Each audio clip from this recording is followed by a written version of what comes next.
Imam Abu Hanifa rahmatullah alayhi had a student called Imam Abu Yusuf rahimahullah. Listen to this. He's on his deathbed. He's on the verge of leaving this world. His student Qadi Ibrahim al-Kufi comes to visit him.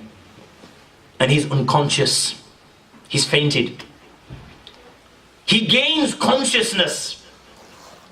And he says to Qadi Ibrahim al-Kufi, what is your opinion with regards to such a mas'ala? Qadi Ibrahim al-Kufi says, O Abu Yusuf, in this state, where you can barely keep your head upright, you want to talk about masail, you want to discuss masail. Imam Abu Yusuf rahimahullah says, what's wrong with it? O Ibrahim, it may benefit someone, let us discuss. And then he asked him, O Ibrahim, what's your opinion with regards to Ramyul Jimar? Pelting the shaitan. Is it afzal to do it rakiban or mashiyan? That when you go pelt the shaitan in Mina, should you do it walking or whilst you're on a mount? So he says, I said rakiban, whilst you're on a mount. He says, no. I said mashiyan then, whilst you're on foot. He said, no. I said, you tell me. So Abu Yusuf rahimahullah said, if you're going to stop there for dua, then mashiyan, otherwise rakiban. He said this, I left. He says, I hadn't even got to his external door. And I could hear the screams and cries. Abu Yusuf had left the world. Look how focused they were in terms of their akhirah.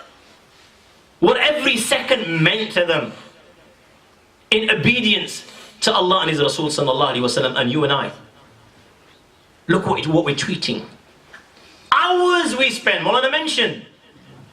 What, an eighth Maulana, and a quarter of a day we're spending on social media. Your wife's been waiting all day. You come home, she gives you your meal.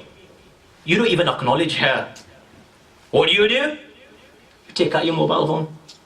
It's a disease. Or she's on her mobile phone. Or you're both on your mobile phones. You're sitting together on the same leather sofas. So close together, yet you're worlds apart. I'm sure every single guy in this room can relate to this because it's happening in every single house, more or less. Both of you sitting together on the same sofa and you're miles apart. Every second, every day is passing, you're drifting apart. Your husband and wife, you've taken vows and you're drifting apart. It gets to such a stage that you're becoming fonder of others. And before you know it, talaq. He's gone his way, she's gone her way, and the children have ended up in care. Where did it begin from? This modern technology. You have people that play games online day and night. And I'm not just talking about young people here, I'm talking about middle-aged people. So much so that some of them are so addicted they don't even know how many children they've got. They don't even work. The wife's the breadwinner. And the games they play have an impact on their heart and mind and their way of thinking and their behavior. And what they've seen in those games is that's how they behave towards their wife and their children in a violent manner. How long is she going to put with this?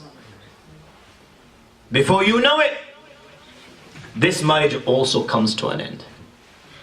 My young friends,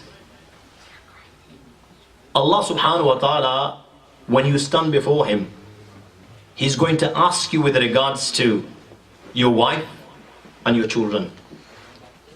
You were supposed to save them from the fire of hell. They have rights upon you. And Allah will take you to account and task with regards to your wife and children. When Prophet ﷺ, when the Muslims migrated from Mecca to Medina to Al-Munawwara, Nabi Kareem ﷺ established brotherhood.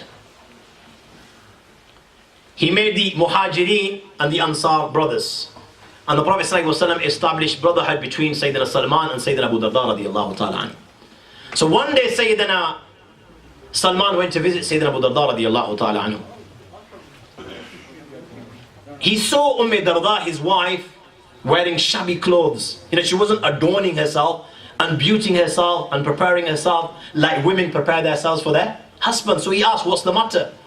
So she put it very politely, you know, brother, أخوك أبو الدرداء ليس له حاجة إلى الدنيا. Your brother Abu Darda, he has no interest in the dunya. Meaning he has no interest in me. Okay. Meanwhile, Abu Darda came, he prepared some food and gave it to Sayyidina Salman. And he said, look, I'm fasting, you eat. Sayyidina Salman said, no, I'm not going to eat. Not till you don't eat. So he made him break his fast and they both sat together and they ate. They went to sleep in the evening. In the early part of the night, Sayyidina Abu Darda radiallahu ta'ala woke up for tahajjud. Sayyidina Salman said, go back to sleep. Short while after, he went back to sleep. He got up again. Again, Sayyidina Salman said, go back to sleep. In the latter part of the night, Sayyidina Salman woke up and told him to wake up and they both read tahajjud. And then Sayyidina Salman radiallahu ta'ala explained, Inna li rabbika alayka haqqa. That your Lord has rights upon you. Wa inna li nafsika alayka haqqa. Your body has rights upon you. Wa li ahlika alayka haqqa. Your wife have rights upon you. Your children have rights upon you. Fa'ti kulla dhi haqqin haqqa. Give everyone their fair due. My young friends, when it's not permissible to spend the day as well as the night bowing down before your master in Islam, when it's not permissible to spend so much time worshipping Allah, when you're neglecting other huquq wajibah, then where will it be permissible to spend that much time on this modern technology, whether it's social media, whether it's a smartphone, whatever it may be, whether it's playing games? Yeah, where will it be permissible?